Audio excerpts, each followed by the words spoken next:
నమస్తే. ఇవాళ మన స్టూడియోలో ప్రముఖ ఐకాన్ ఆస్ట్రాలజర్ గట్టుపల్లి సురేష్ బాబు గారు ఉన్నారు. గురుగారితో మాట్లాడదాం. గురుగారు నమస్కారం. జై శ్రీమన్నారాయణ.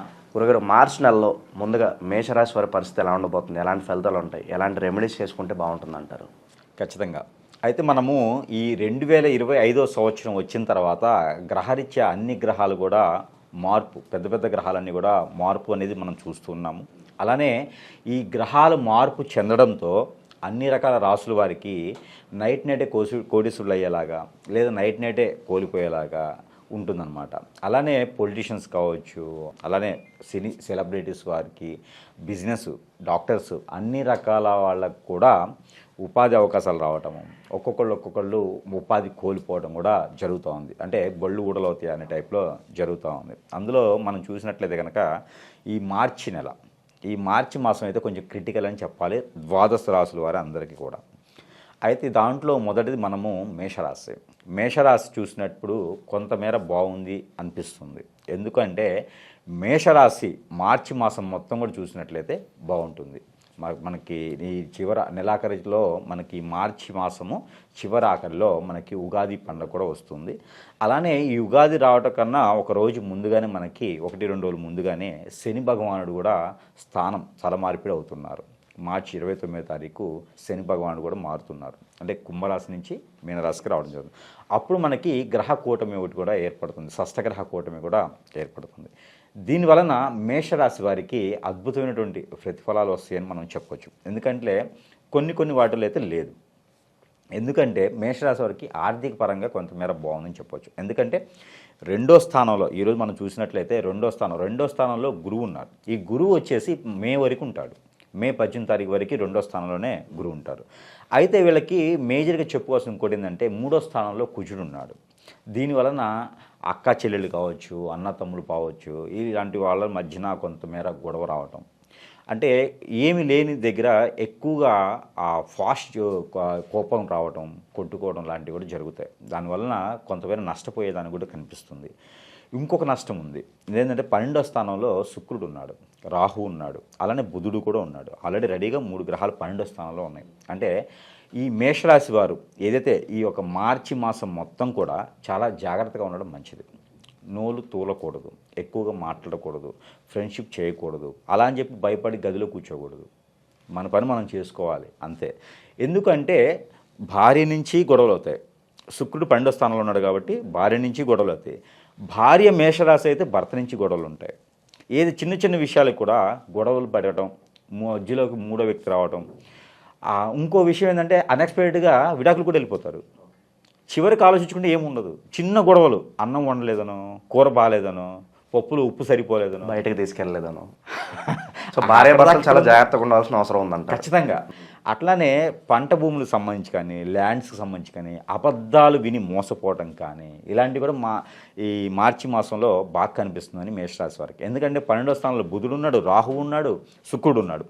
ఈ శుక్రుడు ఉండటం వల్ల ఇలా భారీ భర్తల మధ్య నెడబాటు రావటము, అలానే బుధుడు ఉండడం వల్ల మనం మాట్లాడేది కానీ, లేకపోతే మనం వినేది కానీ, ఎవరో తెలియని వ్యక్తి వచ్చేసి మనల్ని మోసం చేసి వెళ్ళడం కానీ ఇలాంటివి కూడా జరుగుతాయి. అందుకని బి కేర్ఫుల్గా ఉండాలి. ఖచ్చితంగా జాగ్రత్తగా ఉంటే మంచిది. అలానే మనకి డబ్బు విషయంలో కూడా మోసపోవాల్సి వస్తుంది. ఏదైనా కొత్త కంపెనీలు ఉన్నాయి, ఇన్వెస్ట్ చేయండి, లేదా బ్యాంక్ వాళ్ళు అని చెప్పేసి ఫోన్ చేసేసి ఆన్లైన్లో మనీ పోవటం మనం చూస్తూ ఉన్నాం కదా. ఇలాంటివన్నీ కూడా జరుగుతాయి. తర్వాత మనకి మనీ సర్క్యులేషన్ వ్యాపారాలు, మనీ సర్క్యులేషన్ బిజినెసెస్ కూడా తెలియనిటువంటి సిస్టంలో చేసేటువంటి వర్క్స్కి సంబంధించినటువంటి డబ్బు పోగొట్టుకోవడం కూడా మేషరాశి వాళ్ళకి బాగా చూస్తాం మనం. అయితే కలిసి వచ్చేది కూడా ఉంది. మేషరాశి వాళ్ళకి ఇవన్నీ లోతులు చెప్పాం. ఇప్పుడు బాగుపడేదానికి ఉన్న బిజినెస్ని కంటిన్యూగా చేసుకోవడం, ఉన్న జాబుని కంటిన్యూగా చేసుకోవడం, ఏదైనా ఎక్కడైనా ఆఫర్ వచ్చింది అంటే వస్తేనే పర్వాలేదు, ఉగాది తర్వాత నేను చూసుకుంటాను, ఇప్పుడైతే కాదు. సో ఉగాది ముందు వరకు కూడా మారకుండా ఉంటేనే మంచిది అంటారు ఏదైనా సరే. ఖచ్చితంగా. వీళ్ళకి ఏంటంటే ఈ మాసం మొత్తం కూడా ఏదైతే మార్చి మాసం చివరి వరకు కూడా వీళ్ళు కొంతమేర జాగ్రత్తగా ఉండేసి ఎక్కడేసిన గొంగడు అక్కడే ఉన్నట్టుగా ఉంటే మరీ మంచిది. ఎందుకంటే ఉన్న మేర లాస్ అవ్వకుండా ఉండేదానికి ఆస్కారం ఉంది కాబట్టి వీళ్ళు అతిగా ఆశపడటం కానీ, ఎవరో ఏదో చేస్తారనుకోవడం కానీ చేయకూడదు. వీళ్ళు ఎక్కడైనా అప్పిచ్చుంటే కూడా అది అడిగేదానికి కూడా ఈ మాసం కొంచెం ఆలోచించుకుంటే మంచిది. రానున్నటువంటి కాలంలో వీళ్ళకి అద్భుతమైనటువంటి ప్రతిఫలాలు వస్తాయి. ఏదో ఈ మాసం బాగాలేదు కదా, అనుకోకుండా ప్రతి మాసం బాగానే ఉంటుంది. ఇప్పుడు ఈ మాసం కూడా మనం చెప్పేటువంటి పరిహారాలు చేసుకుంటే కొంతమేర అంటే గొడ్డలతో నరికేదానికి గోటుతో పోయిద్ది అనమాట. గోటుతో పైన గొడ్డలు కాకుండా గొడ్డలతో నరకకుండా గోటుతో పోయిద్ది. చిన్న చిన్న పరిహారాలు చేసుకోవడం ద్వారా మంచి జరిగేదానికి ఆస్కారం ఉంది. ఆరోగ్య స్థితిగతులు ఎలా ఉండబోతున్నాయి గురుగారు మరి? అంటే 12వ స్థానంలో రాహు ఉన్నాడు కాబట్టి ఆరోగ్యం కూడా కొంతమేర వీళ్ళకి ఆరోగ్యం కన్నా కూడా ప్రయాణాల్లో కొంత జాగ్రత్తగా ఉండడం మంచిది. ప్రయాణాలు చేసేటప్పుడు జాగ్రత్తగా ఉండాలి. అలానే ఆరోగ్యపరంగా వీళ్ళకి బ్లడ్కి రిలేటెడ్ జబ్బులు హెల్త్ ఇష్యూస్ వచ్చేలా కనిపిస్తున్నాయి కాబట్టి ఆ బ్లడ్కి రిలేటెడ్ అంటే చర్మ వ్యాధులు రావటం కానివ్వండి, కంటికి సంబంధించినటువంటి వ్యాధులు రావటం కానివ్వండి జరుగుతుంది. దానివల్ల భయపడాల్సిన అవసరం లేదు. ఎవరికైనా సరే ఫైల్స్కు సంబంధించినటువంటి వ్యాధులు ఉంటే కొంతమేర జాగ్రత్తగా ఉండడం మంచిది. ఎందుకంటే మేషరాశి వారికి ఈ మాసంలో ఏదైనా నిజంగా వాళ్ళకి ఫైల్స్కి సంబంధించినటువంటి వ్యాధి ఉన్న వాళ్ళకి మాత్రమే అలాంటివి ఉంటే కొంతమేర జాగ్రత్తగా చూపించుకుంటే మంచిది. ఎందుకంటే ఇప్పుడు ఏదైనా బ్లడ్ రిలేటెడ్గా అన్నాను కాబట్టి బ్లడ్ రిలేటెడ్గా ఫైల్స్ కానివ్వండి, ఇలాంటి ఉత్పత్తులు హార్మోన్స్లో ప్రాబ్లమ్స్ ఇలా వచ్చేలా కనిపిస్తున్నాయి కాబట్టి కొంతమేర వైద్యుని చూయించుకుంటే ఆ మేర సరిపోతుంది. విద్యార్థుల పరిస్థితి ఎలా ఉండబోతుంది గురుగారు? అలాగే విదేశాలకు వెళ్ళాలనుకుంటారు, అటువంటి వారి పరిస్థితి ఎలా ఉండదు? విదేశాలకు వెళ్ళాలనుకున్న వాళ్ళు ఇక తప్పనిసరి పరిస్థితి ఉంటే కనుక వాళ్ళ ఒక దశ అంతర్దశలు బాగుంటే కనుక వాళ్ళకి ఆ మేషరాశిలో ఉన్న వారికి గురు మహాదశ కానీ శుక్రు మహాదశ కానీ లేకపోతే శుక్రు అంతర్దశ కానీ గురువు అంతర్దశ కానీ లేదా బుధ మహర్దశ కానీ ఉన్నవాళ్ళు లేదా శని మహర్దశ ఉన్న వాళ్ళైనా పర్వాలేదు. వాళ్ళు విదేశాలకి ప్రయత్నం చేస్తే వెళ్ళేదానికి బాగుంటుంది. ఎవరైనా కొత్తగా వ్యాపారం చేయాలనుకుంటే ఇప్పుడున్న గ్రహస్థితి ప్రకారంగా వాళ్ళ గోచార ప్రకారంగా చూసుకొని వాళ్ళకి శని మహర్దశ బాగుంది, అలానే కుజ మహర్దశలో ఉన్నవారు ఎవరైనా ఉంటే కనుక కుజుడు అంతర్దశైనా దశైనా ఉన్నవాళ్ళు ఎవరైనా ఉంటే కనుక వాళ్ళు ఏదైనా వ్యాపారస్తులకు కానీ పెళ్లి సంబంధాలు కుదుర్చుకోవడానికి కానీ అనుకూలంగా ఉంటుంది. తప్పితే వేరే ఏదైనా దశలు నడుచుకునే వాళ్ళు కొంతమేర ఆగటం, ఈ మార్చి మాసం మొత్తం కూడా ఆగటం మంచిది. ఏదైనా తొందరపడ్డామంటే లాస్ అయ్యేది అనుకుంది కాబట్టి కొంతమేర ఆగటమే మంచిది. సో కొద్దిగా పేషెన్స్ తోటి వెయిట్ చేస్తే రానున్న రోజులు మంచి రోజులు రాబోతున్నాయి అంటారు. ఖచ్చితంగా మేషరాశి వాళ్ళు అదృష్టవంతులు. ఎందుకంటే ఇంత గ్రహస్థితిలో ఉండి కూడా వాళ్ళు రాణిస్తారు. మేషరాశి వాళ్ళకి మొండితత్వం ఎక్కువ ఉంటుంది కాబట్టి ఖచ్చితంగా రాణిస్తారు, అందరినీ కలుపుకోలుగా వెళ్తారు. కాబట్టి వీళ్ళు ఈ పాటి జాగ్రత్తలు తీసుకోవడం వల్ల కొంతమేర బాగుంటుంది. రానున్నటువంటి మాసాలన్నింటిలో కూడా గొప్ప వేదాంతులు ఆధ్యాత్మికులు కూడా అయ్యేటువంటి ఆస్కారం కనిపిస్తుంది. పోటీ పరీక్షల్లో కూడా రానున్నటువంటి కాలంలో బాగుంది. ప్రిపేర్ అవ్వాలనుకుంటే ఈ మాసంలో ప్రిపేర్ అయ్యేదానికి బాగుంది. ఓవరాల్గా మనం చెప్పదగింది ఏంటంటే ఆర్థికంగా కావచ్చు, ఆరోగ్యపరంగా కావచ్చు, ఇందులో ప్రయాణాల్లో కావచ్చు, స్థితిగతుల్లో కావచ్చు, చేసేటువంటి వాటిల్లో కావచ్చు, ఎదుటి వాళ్ళతో మోసం చేసే దాంట్లో కావచ్చు, కొంతమేర మన ఆలోచన ప్రకారంగా జాగ్రత్తగా ఉంటే సరిపోతుంది మేషరాశి వారికి. గురుగారు, ఇంకా మంచి ఫలితాలు పొందడానికి ఈ రాశి వారికి ఏదైనా రెమెడీస్ ఉంటే తెలియజేయండి. అలాగే మన గ్రహాల నుంచి తీస్తున్న నెంబర్స్ ఉన్నాయి, సో ఇప్పుడు మనం ప్రతి మాసం కూడా మనం చెప్తూ ఉన్నాం.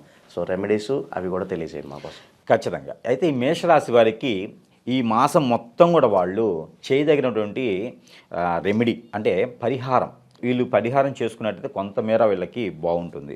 ఆ పరిహార నిమిత్తంగా ఏంటంటే ఈ యొక్క మేషరాశి వారు ప్రతిరోజు కూడా పావురాళ్ళకి గింజలు వేయటం, జొన్నలు కానివ్వండి, సజ్జలు కానివ్వండి, పావురాళ్ళకి వేయటం ద్వారా మంచి జరుగుతుంది. తర్వాత వచ్చేసి నవగ్రహాలకి అభిషేకం చేసుకోవటం లేదా రాహువుకి, శుక్రుడికి, బుధునికి దానం చేయడం. అంటే గ్రహాల మీదకి వెళ్ళి దానం చేసే అవసరం లేదు. మనకి ఆలయాల్లో గ్రహ మండపాలు ఉంటాయి, నవగ్రహ మండపాలు. ఆ నవగ్రహ మండపాల మీద నవగ్రహాలు 9 మీద కూడా నవధాన్యాలు దానం చేస్తే వీళ్ళకి మంచి జరుగుతుంది. ఒక 10 మందికి వీళ్ళకి ఓపిక ఉండి వీళ్ళు స్వతహాగా సంపాదించినటువంటి డబ్బు కానీ ఆస్తులు కానీ ఉంటే ఒక 10 మందికి ఏదైనా శనివారం లేదా మంగళవారం రోజున భోజనం కానీ ఏదైనా టిఫిన్ రూపంలో వండినది పదార్థం ఏదైతే ఉందో అవి వడ్డించి పెట్టడం ద్వారా వాళ్ళు తినగలిగే పెట్టితే కనుక అది దానివల్ల మంచి జరిగేటువంటి ఆస్కారం కనిపిస్తూ ఉంది. ఎవరికైనా బట్టలు కూడా దానం చేయొచ్చు. ఒక ముగ్గురికి ఒక బట్ట దానం చేయకూడదు. పంచె టవల్ కానీ, శారీ, బ్లౌజ్ కానీ ఇలాగా ఒక ముగ్గురికి దానం చేస్తే కూడా మంచి జరుగుతూ ఉంది. ఇంకొక రెమెడీ కూడా ఉంది వీళ్ళకి. ఆవులకి ఆకుకూర తినిపించడం కూడా వీళ్ళకి మంచి జరుగుతూ ఉంది. కాబట్టి ఈ మేర వీళ్ళు ప్రయత్నం చేసుకుంటే మరీ మంచిది. అలానే మనం ప్రతి మాసంలో ఇస్తున్నట్టుగానే మనకి ఈ మాసంలో కూడా వీళ్ళకి ఖచ్చితంగా మేషరాశి వారు ఈ నెంబర్ చదువుకోవడం ద్వారా కూడా వాళ్ళకి 12వ స్థానంలో ఉన్నటువంటి ఏవైతే వాళ్ళకి చెడు చేసే గ్రహాలు ఉన్నాయో ఆ గ్రహాల నుంచి ఉపశమనం పొందేదానికి చాలా అనుకూలంగా కూడా ఉంటుందన్నమాట వీళ్ళకి. అందుకు తగ్గట్టుగా వీళ్ళకి ఇచ్చేటువంటి నెంబర్ ఏంటంటే 5563 556308 ఈ నెంబర్ని వీరు ప్రతిరోజు కూడా 225 సార్లు 225 టైమ్స్ కనుక పఠించినట్లయితే వీళ్ళలో ఉన్నటువంటి నరదిష్టితో పాటు నరఘోషతో పాటు గ్రహాల నుంచి వచ్చేటువంటి అశుభ దృష్టిని శుభదృష్టిగా మలుచుకునేందుకు కూడా ఆస్కారం ఎక్కువ ఉంది. కాబట్టి ఏదైనా వీళ్ళు చేతిలో బఠానీస్ కానీ లేదా శనగలు కానీ లేదా పల్లీలు కానీ చేతిలో పెట్టుకొని ఈ మంత్రాన్ని జపం చేసి అవి తినడం ద్వారా వీళ్ళలో ఉన్నటువంటి కర్మ, క్రోధ, మోహ, మోక్షం పొందేలా ఉంటుంది. కాబట్టి ఈ మాత్రం ప్రయత్నం చేస్తే సరిపోతుంది. చాలా బాగా వివరించారు గురుగారు. హోప్ఫుల్లీ మేషరాశి వాళ్ళందరికీ కూడా గుడ్ టైం స్టార్ట్ అవ్వాలని చెప్పి మనస్ఫూర్తిగా కోరుకుందాం. నమస్కారం.